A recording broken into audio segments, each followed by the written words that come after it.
Hi, welcome to the first New Year's episode of Browne Law Group here on Facebook Live. We are live, so if you have any questions, ask them if they're appropriate and we got time. I will field the ones that I can. I hope everyone had a safe and happy New Year's. Today's episode is on dog bites, animal attacks.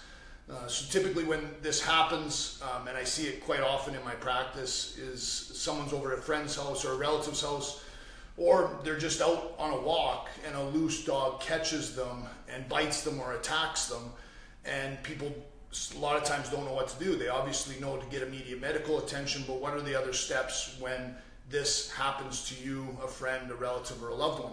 So here are 4 things to keep in mind if you are a victim or a friend or a relative is of a dog bite or animal attack. First thing is who owns the dog. It's important to know who owns the dog because the dog owner is going to be the person who's liable for your damages as a result of the incident.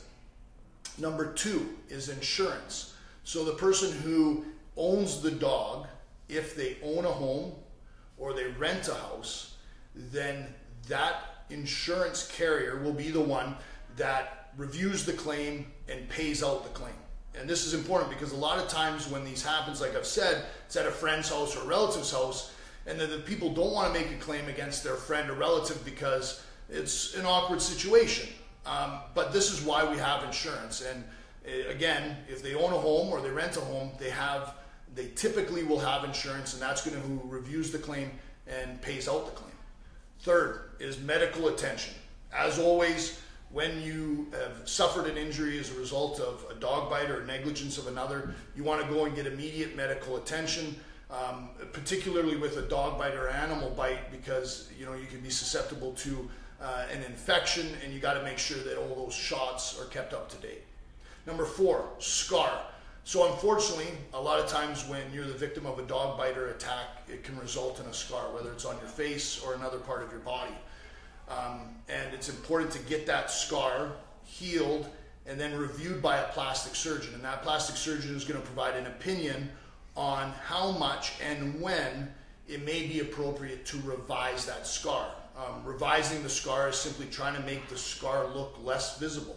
It's not a guarantee, but when you're making a claim, these are future damages that you want to be part of that claim. You want to know what the cost is later on when you want to have that scar revised, because any qualified plastic surgeon will want the age and the scar to be done kind of growing and healing and maturing to the point of kind of this is as bad as it's going to get, and so we can revise it at this point with the best possible results. And so you want to make sure that you have that as well. And retaining a lawyer will help make sure that you can get referred over to a proper plastic surgeon who's going to be able to then provide an expert report, and that report is what's relied upon in making your claim, among other things. So with that, I thank you again for tuning in. If you liked it, tag your friends and share the video.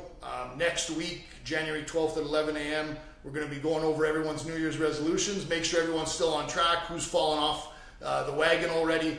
But until then, this is Big B, the anti-lawyer lawyer. Thanks.